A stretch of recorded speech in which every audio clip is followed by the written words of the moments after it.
Call, no समझौता, jazz. घबराने की कोई जरूरत नहीं है। एब्सोल्युटली अल्लाह के फजल से सूरत हाल बिल्कुल काबू में है।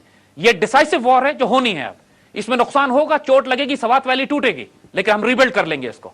लेकिन जो आइडियोलॉजिकल जो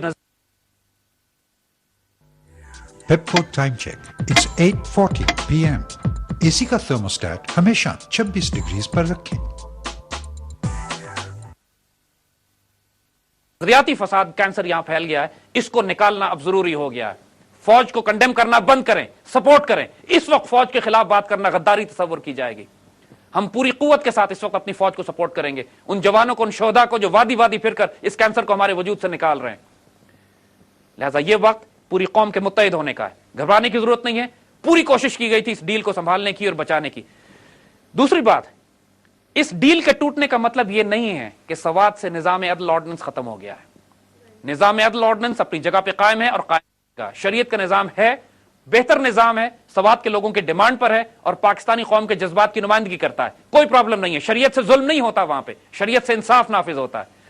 अगर शरीयत को सही तरह नाफिज किया जाए तो फिर ये उससे ज्यादा बेनोवलेंट और मोहब्बत और प्यार करने वाला निजाम कोई नहीं है। जिस तरह लोग नाफिज करेंगे उस तरह शरीयत की शक्ल सामने आएगी। शरीयत अगर हुजूर की सुन्नत के मुताबिक नाफिज की जाए तो मोहब्बत और प्यार का दर्स है। अगर बैतुल्लाह और फजलुल्लाह के तहत नाफिज की जाए तो शरीयत तब्दील होकर दहशतगर्दी बन जाती है। लेकिन एक दफा इन तालिबान की दहशतगर्दी खत्म हो तो फिर हम दूसरे ट्राइबल एरियाज पे भी फोकस करना पड़ेगा। साउथ वजीरिस्तान में बैतुल्लाह महसूद अभी तक जिंदा है, उसको भी एलिमिनेट करना जरूरी है। बहुत से एलिमेंट बलूचिस्तान में हैं जिनको एलिमिनेट करना है। बहुत से एलिमेंट कराची में बैठे हुए हैं जिनके सर उड़ाने। ये फसाद हर जगह है इस मुल्क में, वी नो दिस। लेकिन फोकस एक एक करके कौम को मुत्तहिद होना है और यूनाइटेड रहना है। अल्लाह के फजल से कोई हालात आपे से बाहर नहीं हो रहे हैं। सिचुएशन अंडर कंट्रोल है। हम खुद इस काबिल हैं कि अपनी सिचुएशन को हैंडल कर सकें।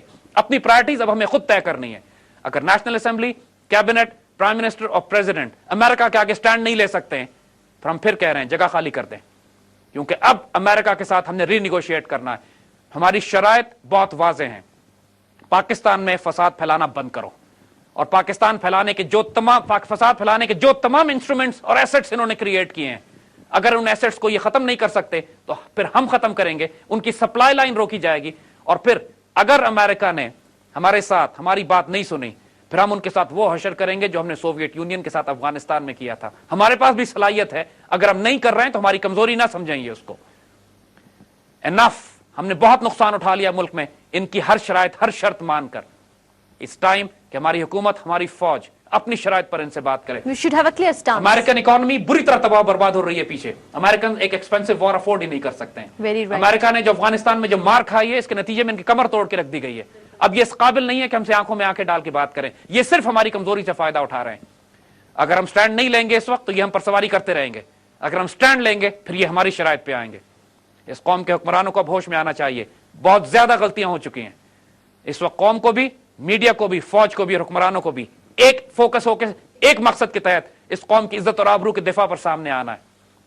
हम वाजे कर चुके हैं अपने पॉइंट ऑफ व्यू को। आने वाले वक्त में मुश्किलात हैं, आजमाइशें होंगी, लेकिन इस जिंदा कौमें, दलेर कौमें इन आजमाइशों, इन नुकसानात को बर्दाश्त करती हैं और उससे हम सीखते हैं। ये प्रॉब्लम हमारी सफों में मौजूद है, इसको हल करना है। घबराइए मत और इकट्ठे रहिए। अल्लाह खैर करने वाला है इंशाअल्लाह।